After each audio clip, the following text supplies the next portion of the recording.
आज आपण चण्याच्या पिठाचा पोळा करणार आहोत. त्यासाठी लागणारं साहित्य: चण्याचं पीठ, कोथिंबीर, टोमॅटो, कांदा, थोडीशी आपण लसूण घेतले आणि आलं पण, हळद, लाल तिखट आणि मीठ. आता टोमॅटो एकदम बारीक चिरून घ्यायचा, कोथिंबीर घ्यायची, लसूण घ्यायची, लसूण पण बारीक बारीक चिरायची, थोडंसं आलं,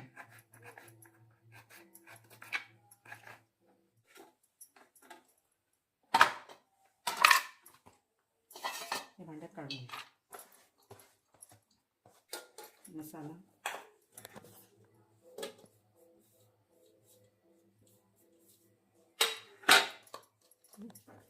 नंतर चवीपुरतं मीठ.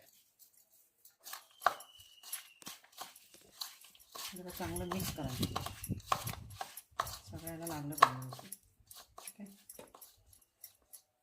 2 मिनटं हे झाकून ठेवायचं. 2 मिनटानंतर चण्याचं पीठ मिक्स करायचं.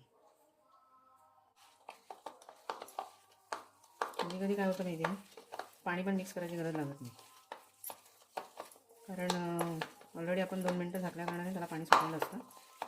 मिठामुळे कांद्याला पाणी सुटतं. थोडीशी पोळी पातळ होण्याची थोडंसं पाणी नाही टाकलं तरी चालतं.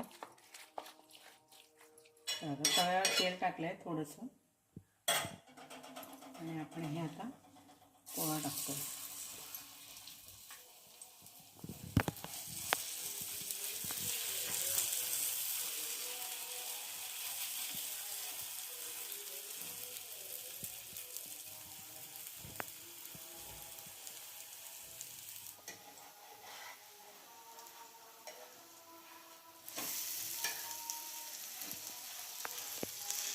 खरपूस चांगली भाजून घ्यायची. मंद गॅसवर ठेवून